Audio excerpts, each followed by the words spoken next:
पारसी जानते हैं, बंबई तो पारसियों की ही थी पहले। पारसी धर्म है एक। पारसियों के धर्म ग्रंथ में एक बात लिखी है, पारसियों के धर्म ग्रंथ में एक बात लिखी है कि एक पापी मनुष्य को नरक में डाला गया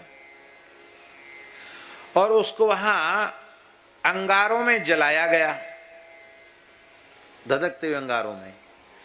उसके सारे शरीर में तो जलने की पीड़ा हो रही थी, पर उसके दाहिने पैर में बिल्कुल पीड़ा नहीं हो रही थी, वो एकदम शीतल था। उसमें अंगारों में रहते हुए उसमें कोई जलन नहीं थी। तो वहां जो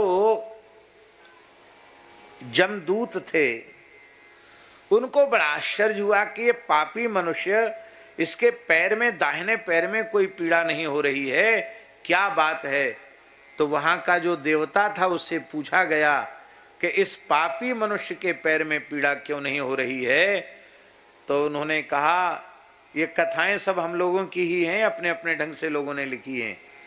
उनके ग्रंथ की ये कथा है, पारसियों के ग्रंथ की, कि देवदूत ने, यमदूत ने, उसने पूछा उसको, वहां के मालिक को, तो उसने कहा कि भाई इसका खाता बही देखो, इसके पुण्य पाप का हिसाब किताब देखो। तब हिसाब किताब देखने पर पता चला, हमारे हिसाब किताब देखने वाले को चित्रगुप्त कहते हैं।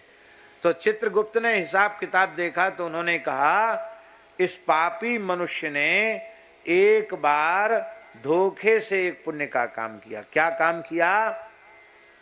एक भूखी गाय भूख के कारण तड़फ रही थी, पर बांधने वाले ने उसको रस्से से बांध दिया था। तो इसने क्या किया कि वो गाय ऐसे घास खाने के लिए वो बढ़ रही थी, पर वो गट्ठर आगे था और गाय वहां तक पहुंच नहीं थी, रस्सी से बंधी हुई थी। तो इसने अपने दाहिने पैर से घास के गट्ठर को गाय के पास तक पहुंचा दिया था।